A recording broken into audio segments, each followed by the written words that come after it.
According to the Associated Press, almost 50 people have died on American film sets and over 150 have been seriously injured. Accident data from the past is hazy, but if that's happening in contemporary times, you can be certain there were injuries aplenty in the 1950s. In this video, we dig up dirt on the tragic injuries from 1950s films and television, revealing tantalizing tidbits about on-screen accidents that the notoriously secretive old Hollywood studios tried to keep under wraps.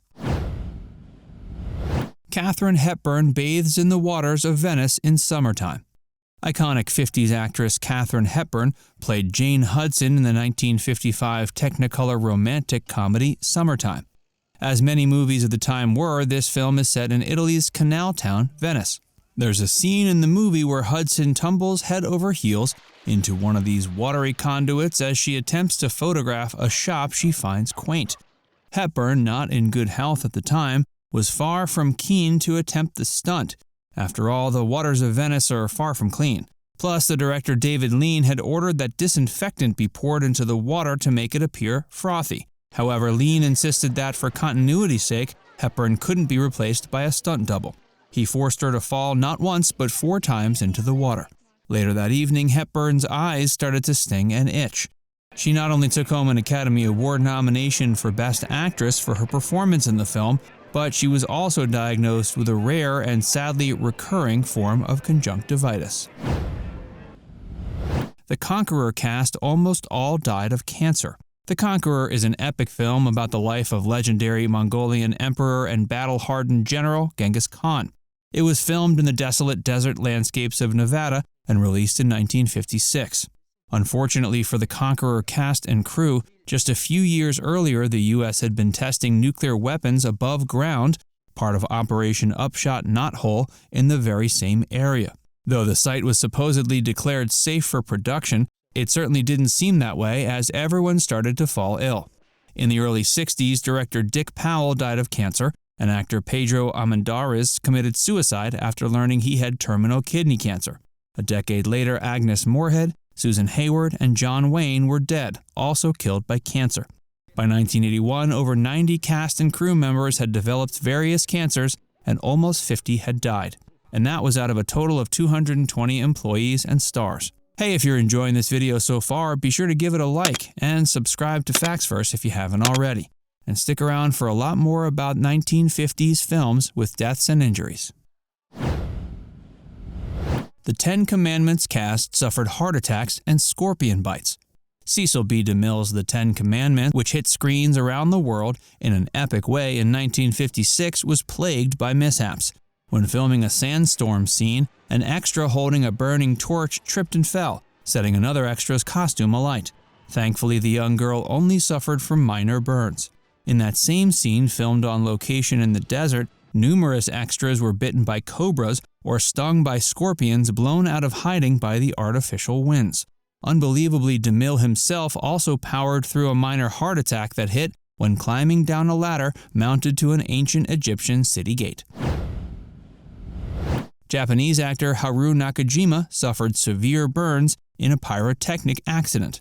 1958 Japanese kaiju film Varan the Unbelievable depicts the fight between locals in a small village in Japan and the U.S. military, hoping to test desalination techniques in a nearby lake. The villagers are fearful the chemicals will reawaken a lake-dwelling god called Obaki. The kaiju genre was notoriously tricky for actors. They often complained of exhaustion, minor injuries, and heartstroke. However, the set of Varan the Unbelievable was particularly bad, with one famous stunt actor, Harou Nakajima, hospitalized for severe burns after his suit caught fire. Charlton Heston's stuntman falls from a chariot in Ben-Hur. Given how complicated the filming was, it's surprising there were only a few misadventures on the 1959 epic film Ben-Hur. Rumors abound that one to several horseback riders were killed during the Fast and Furious chariot race scene. However, it turns out only one actor, Joe Knut, Charlton Heston's stunt double, suffered a pretty serious gash on his chin when he was knocked out of a chariot when its wheel broke. Veteran stuntman Fred Kennedy was killed by his horse. However, the stuntman in The Horse Soldiers 1959 was not quite as lucky as Joe Knut. Veteran stunt double Fred Kennedy was killed when his horse fell during filming. It's said the incident so tore up director John Ford, he immediately shut down production, filming the rest of the scene later on in San Fernando Valley instead. Dick York injured his back in an on-set train car accident. Actor Dick York injured his back so severely on the set of 1959's They Came to Cordura that years later the ongoing pain forced him to resign from playing Darren Stevens on TV's Bewitched. According to the man himself, the accident happened when he and Gary Cooper were shooting a railcar scene. They were working a hand cart down the track, and when the wrong grab of the seesaw-like handle from another actor propelled York into the air, he tore all the muscles along the right side of his back. Actor Tyrone Power never made it to the hospital. If Tyrone Power was a rising star in 1930s Hollywood, his lead roles in 1939's Jesse James and The Rains Came propelled him to superstardom through the 40s and 50s. His versatile style meant he performed equally as well in a courtroom drama as he did in a swashbuckling adventure flick. As he entered his 40s, Power landed a title role in the late 50s epic Solomon and Sheba. Shot in Spain, the shooting was physically demanding, with lots of travel and Power performing many of his own stunts and fight scenes. He complained of aches, pains, and chills and asked to be sent to the hospital. Unfortunately, he never made it, dying from complications of a heart attack on the way there. Did Charles King really die on set after playing a corpse? Charles King was one of America's most prolific actors in the early 20th century. Starting in 1915, he appeared in hundreds of films over the next 4 decades. King was most well known for playing villainous roles in B-rated westerns, and in 1957 was cast, uncredited, to play various extra characters in the popular radio and TV drama Gunsmoke. In a May 4th episode called Cheap Labor, King played a corpse, a performance that sparked an urban legend that he died on set after filming. Of course, that would have been impossible since the episode aired days before he died of cirrhosis of the liver. James Dean died before filming had finished on Giant. So this one isn't exactly an injury that happened on set, but some people claim the filming of the 1956 movie Giant pushed troubled 1950s heartthrob James Dean over the edge. And this may have influenced his reckless driving of the speedy Porsche 950 Spyder that took his life in 1955. Despite the young star's death, Giant was released in 1956, and Dean even received a posthumous Oscar nomination for his performance. Actor Nick Adams did the dubbing for one scene in place of Dean to complete the movie in time for its release. Wild animals and dysentery on the set of The African Queen.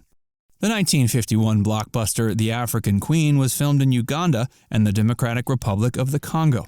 The notoriously persistent John Huston directed the film, with Humphrey Bogart cast as lead actor and Katherine Hepburn his leading lady.